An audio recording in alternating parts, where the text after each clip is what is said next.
Teisha Bader, and in the news, an anti-Semitic attack in Germany and the outpouring of solidarity that followed it. We reported to you last week of a young Israeli Arab who was assaulted when he wore a kippah walking down the street in a Berlin neighborhood. In response, yesterday, some 2,000 Germans of all faiths proudly wore kippahs and marched in Berlin, as well as in several other German cities, to show their support of the Jewish community. Deidre Berger is the director of the American Jewish Committee's office in Berlin. She joins us now from the city to give us a sense of what happened yesterday at the Kippa marches and what the state of anti-Semitism is in Germany today. Deidre, thank you so much for joining us here on JBS. I'm happy to be with you.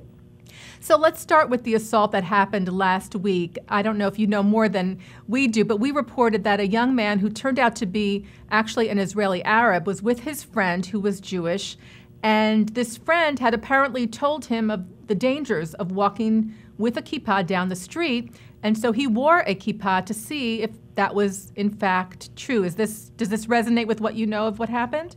Yes, I think it was other Israeli Jewish friends of his who told him. I'm not sure that the person with him was Jewish, but it doesn't matter. The point was this was a young man wearing a kippah, and he didn't get very far, so to speak, before being confronted by a group of three young men who turned out to be new immigrants from Syria, and one of them became extremely aggressive and started yelling, Yehudi, Yehudi, Jew, Jew, and taking a belt and lashing him with it.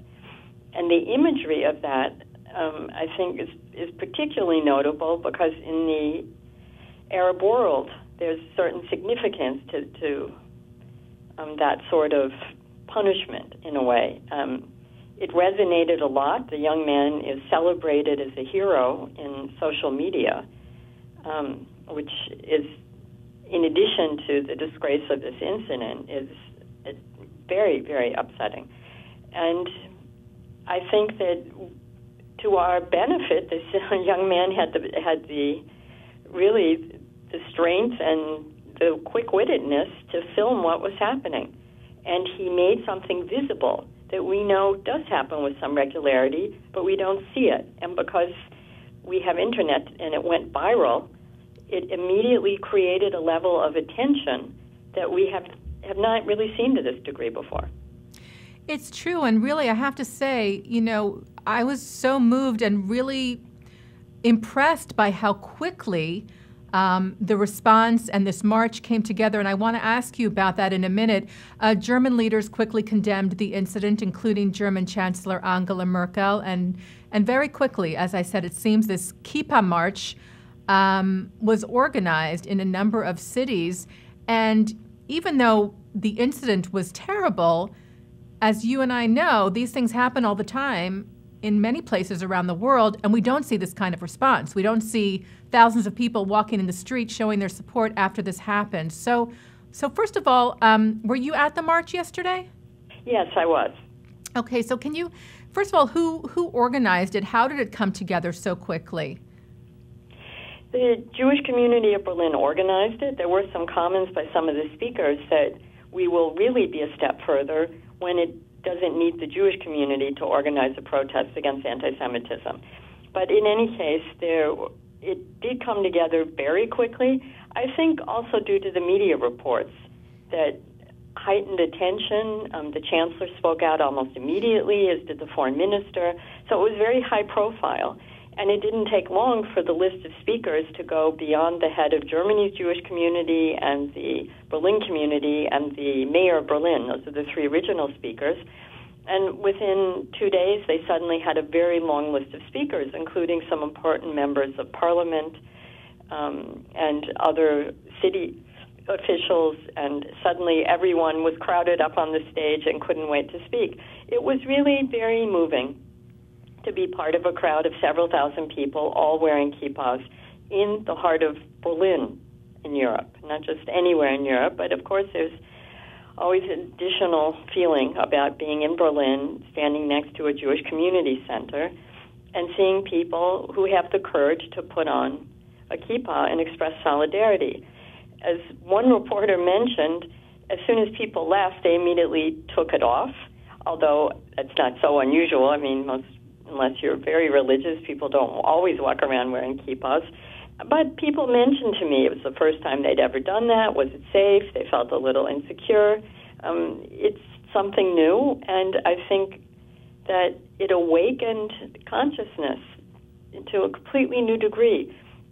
The only thing that I thought was of concern, also others, that in a way this was a helpful incident in terms of raising awareness, as much as we, of course, sympathize and hope that the victim recovers from what had happened.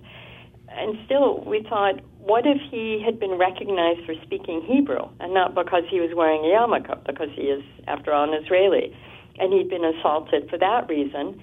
I'm not sure we would have had this outpouring of public attention. I think we would have heard a lot of, well, it's a fight between two different ethnic groups, and we don't want to get involved. Although, of course, somebody walking down the streets of Berlin has nothing to do with a conflict in a country thousands of kilometers away. So I think there was still a pall a little bit over this march. And also, we were wondering, where were all these people 4 years ago when there were daily marches on the streets of Berlin and cities throughout Europe to protest the war in Gaza? And every single march and demonstration was not just criticism of Israel, but there was anti-Semitism galore, unfortunately. And people were afraid to come out, and there wasn't a very loud protest. So we've made progress, but there's still a very long way to go. Yeah, you make some very interesting points about whether it would have been the same if he was attacked because he was Israeli. And also an interesting point you made that did not occur to me until you said it was people at the rally showing their support, showing their solidarity. We saw pictures of women wearing hijabs, putting the kippah over the hijab, which I thought was really moving. But your point of that also giving those people a slight awareness of what it must be like to wear a symbol that tells everyone else, I'm Jewish. And I think that's a really interesting point, even if they just had that awareness for a few minutes, and then you said took off the kippah at the end of the rally. It's an interesting, perhaps, side effect of the Kippa March. Yeah, I think that it's the beginning of some consciousness raising, in a sense, at least of the awareness that Jewish leaders in Germany are not exaggerating when they warn the communities to be cautious when wearing a yarmulke. And over the last 2 or 3 years, there's been a lot of outrage expressed, a lot of attacks on the Jewish community leaders saying that they're exaggerating the problem and that they're doing it because they want to put Muslims in particular in a bad light. And I think for the first time there was recognition, I had the feeling at this rally yesterday, that there is unfortunately, sadly, some truth to it, and that almost no one feels entirely comfortable walking in the streets of Berlin wearing the yarmulke. The chances are, of course, that nothing will happen. There's an Orthodox Jewish community in Prenzlauer Berg, the district where this happened, and one of the members remarked to me a few days ago, she said, I've been living here for 18 years, and, you know, we're clearly visible from the way we dress because we're more Orthodox, more conservative, particularly the men with hats. And she said, in 18 years, we've never had an incident like that. Not in that part of the city. They have had incidents in parts of the city where there's a high number of immigrants and a high number of Muslims. And there have been repeated attacks on members of the Orthodox community. So they do know that it's not so safe. But I think an attack happening in the middle of a very hip, middle-class professionals neighborhood where no one expected it was the factor that the aha effect. Oh, this is really a problem. Now it's happening to us here. So I think an incident that was unfortunate, we hope wouldn't have happened, but had the positive effect of finally shaking people up and making them aware of what's going on. And when Chancellor Merkel condemned the assault last week, she said the fight against anti-Semitism must be won as our country's good name is at stake. Do you take that as relating to this? Obviously, this happened in Germany. There's a whole nother level of, the debt that Germany feels to the Jewish people because of the Holocaust. So is the response to this incident, do you think, even more important and perhaps more scrutinized because of with that background? Well, yes, I think Germany always feels as if it's more scrutinized. On the right wing, there's some who say it's time to stop that, and we're tired of being singled out, and we long ago made amends, and we want to be normal like others. But I think the vast majority of those in the public arena of opinion leaders in Germany understand that they're still under scrutiny and don't feel that it's wrong. I mean, I think they acknowledge that Germany has an indefinite, perpetual responsibility to its Jewish community. And one of the speakers at yesterday's rally to protest anti-Semitism said quite forcefully that we're very fortunate to have now the seeds of Jewish life. They're just starting to sprout. They're still in an early stage, and we really can't feel at all comfortable until they grow into very strong trees here in Germany. It was a very vivid metaphor, and gave the sense of the fragility of Jewish life, that there still is, and yet the understanding in Germany that there is a commitment, and the commitment is to rebuild a strong Jewish life. It will never, ever be able to replace what was lost, the enormity of what was lost. And I think caring people do understand that. Now, Deidre, what do you say to people who say to you, oh, I would never live in Germany as a Jew. How can you stay in Germany? Or why would you choose to live there or not leave there because of the atrocities of the Holocaust? How do you answer that from your own personal experience?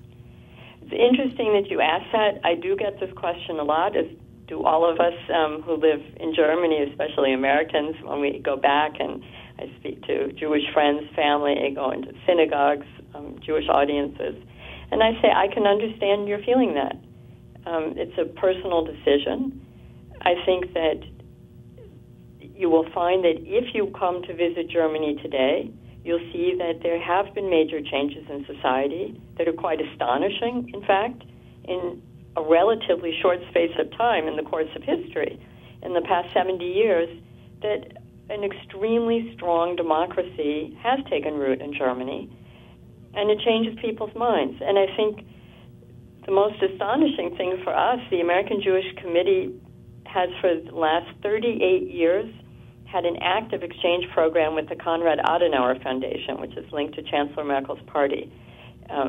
Also, we work with other foundations who are nonpartisan, but this particular exchange program is still going strong. And I see every year when our lay leaders come to visit Berlin, and many are apprehensive. Many have had big, major discussions in their families. Should I participate on this trip or not, to spend a week learning about modern Germany? And I always say, of course I understand. How can we not understand apprehensions, especially when you don't know anything about modern Germany? And I would say that by the second day, people are already starting to think differently, and by the third day, they're relaxing, and by the end of the week, many don't really want to get on the plane to go back home because they're so astonished at what for them is unexpected and how much has been done in Germany to confront the past, to fight anti-Semitism. And I think the understanding that, of course, there is still anti-Semitism. It has not vanished. The numbers have gone down vastly from the end of World War II. If we're talking about 15 or 20% latent anti-Semitism, which academics do now, that's a big step forward from 60 to 70%, that the numbers that were recorded after World War II. So there's been enormous progress. There's still a problem. It's flaring up in certain quarters even more today on the far right, the far left, in some parts of the Muslim population, and some old-fashioned stereotypes everywhere. And nonetheless, there's also a strong stance that's taken in many German cities and in public life, in parliaments, some stronger than others, and there's a very strong civil society, and that's what I say. That's the important thing. It's not that there's still anti-Semitism in Germany. It's that we have so many partners to fight against it, and that's unique in Europe today, I must say. Absolutely. It's an amazing experience, and I think people who come here and try and learn more about the German Jewish experience today are quite overwhelmed. Interesting. I also want to ask you about those comments that were made. There was some controversy about comments made by some Jewish leaders and other Jewish leaders getting back to the incident that happened and the Kippa March. Joseph Schuster, who leads the Central Council of Jews in Germany, warned Jews not to wear a kippah and to sort of keep a low profile. And then others in the Jewish community were upset, including the head of the European Jewish Association, Rabbi Menachem Margolin, said that is not the right approach. Not wearing a kippah is, in fact, what the anti-Semites in Europe want. And so if you do that, you're kind of fulfilling their vision. How does that controversy play out in this? I think they're both right. And I think we need to see the context of who's saying what and where. If you're the head of a Jewish community in a major country in Europe, where you just had an incident, your community members are concerned. I mean, what he didn't say to never wear a kippah in public, but he said you need to be cautious, and there's some areas of the city where I would urge caution. It was a much more nuanced statement, and at the rally yesterday he repeated that to make sure that he was understood. But he also said that he thought it was impressive and moving that so many people were showing solidarity by wearing yarmulkes. He said that's where we want to go. We're not there yet. And Rabbi Margolis is also right in saying we don't want to hide ourselves. We don't want to hide our identity. But that doesn't mean that that's where Europe is at the moment. And in many cities, there is some latent aggression, different aggressions, and under the surface, people don't feel comfortable. I mean, you simply can't make any blanket statements that anywhere in Europe or in Germany that you can just walk wearing a yarmulke and not run the risk of being accosted. You generally can in Germany of walking freely, wearing Jewish symbols, wearing headscarves for Muslim women, but there is a residual danger. There's still a lot of racism, anti-Semitism, and I really think that as Americans, we have to look at our own society as well and see how open it is. And social media has certainly played a role in this new levels of incitement. There's no answer, but I think it's important not to give in, to be judicious, not be foolhardy, but certainly be proud of your identity and be proud of being Jewish and live an open life as Jews. Otherwise, the communities will shrink and disappear in Europe. And then it is, in a way, an ultimate victory for the Nazis. Now, Deidre, I know you've led the office there in Berlin for almost 18 years. So have you felt a rise or a surge in anti-Semitism, or how do you kind of gauge the feeling right now as far as what you've experienced yourself and any impact on the community there that you hear about? I think that the expressions of anti-Semitism have become more open. It's very difficult to measure. It's very underreported. There's disputes about what's anti-Semitism, where do people cross boundaries. But I do have the feeling that there's more open expressions of it. We're seeing things on internet, things that get passed around Facebook that we didn't see in these numbers before. I don't know that people are more anti-Semitic than they were before, but I think they feel very emboldened to express it. The resurgence of populist nationalist movements in Europe, and which is not new, by the way. I mean, it's been going on for 30 years or more. I particularly think of France and Austria, where these parties, unfortunately, now have quite a history. They have lowered the barriers, and they've helped break taboos that, in a positive way, were there. And not all taboos are bad. And I fear that once, it's like Pandora's box, once it's been opened, people feel entitled to express anti-Semitic sentiments. I think that's a difference today. I don't feel a threat generally of physical violence. I don't seek out situations, but it's less a threat of feeling personally endangered than knowing that people say things they didn't used to say. One other encouraging development this week in Germany is that last week there was a music award given to two rappers whose lyrics have for a long time been controversial, and not just for the album that they got the award for this time. But these are rappers who are known to have conspiratorial views of the world, and that there's undertones of anti-Semitism in some of the songs that they've written. And this particular album that got the equivalent of the Grammy Awards, it's called the Echo Awards, had some disturbing sentences, allusions to the Holocaust that were extremely deprecating and disturbing.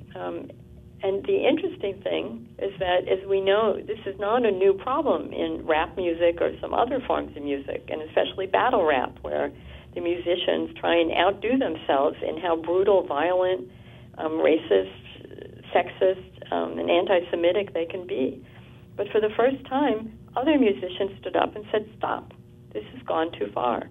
And a famous German punk musician named Campino, at the ceremony, condemned and really criticized the winning artists. Wow, I didn't know that. We did report about this last week, and we reported about Daniel Barenboim returning his award in protest. Yes, exactly. And the interesting thing now is that the music industry announced yesterday that they're abolishing this award. Yes. It's over. I mean, they said they understand it's too tainted to move forward with this. They cannot give an award in the future that will forever be associated with being given to anti-Semitic musicians. And again, I feel like that story, and I'm so glad you brought it up, is another example. Again, it's perhaps the silver lining. There was this assault. Days later, there was this huge March of Solidarity. There was this award presented to a rap group with anti-Semitic lyrics and other offensive lyrics.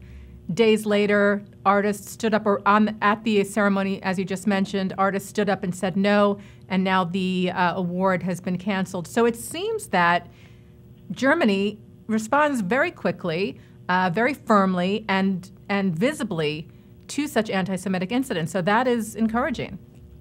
It is certainly encouraging. That said, there's still a lot that needs to be done to combat anti-Semitic stereotypes. We're seeing it at schools. Last year, our AJC Berlin office commissioned a report on the problem of Salafism, which is an ultra-conservative form of Islam, and anti-Semitism at schools. And there were interviews, in-depth interviews with 27 teachers, and many of them, over a third, reported growing religiosity in their students amongst the pupils. And they said the problem is that this is really a challenge for instilling democratic values, because these are students who say their religious principles and values are put at a higher level than what the teachers say in trying to transmit civic education. They're homophobic, they're sexist, they're anti-Semitic, some of these students.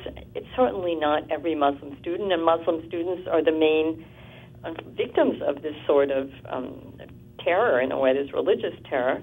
And mobbing, but there was an incident just 3 weeks before where it was reported at an elementary school where a young student was put under pressure and even death threats because she didn't believe in Allah. And when it turned out a number of times, and then it turned out later that she was Jewish, and then she was really attacked and insulted and threatened with death. And I think there's a feeling that it's gone too far, and we haven't really taken enough notice of it, and we don't always know how to deal with it. But we have to say, stop. Yes, there's a problem of intolerance, of religious intolerance. Anti-Semitism is part of it, and it's not just the right wing. We also need to look at what Chancellor Merkel said, or some of these new forms of anti-Semitism. Well, thank you so much, Deidre. I mean, it really is, it's so special for us to hear from somebody who not only is in Berlin, was at the march yesterday, has been part of the Jewish community in Germany for such a long time, and really can give us such a personal perspective and balanced perspective on the situation there in Berlin, in Germany, and for the Jewish community. And we thank you so much for giving us of your time on JBS today. Thank you. You're so welcome, and thanks for your interest, because in the end, the most important thing for the Jewish community in Germany is to feel supported, not just by politicians in Germany, but by the Jewish community around the world. So thank you so much for your interest. Thank you. And we appreciate your time once again. Best wishes.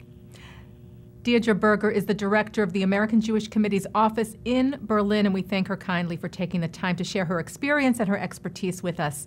And thank you, as always, to our director, Sloan Copeland, JBS Associate Director, Dara Golub, and to our editors, John McDevitt, Jesse Flores, and Liam Ahern. I'm Teisha Bader with this edition of In the News.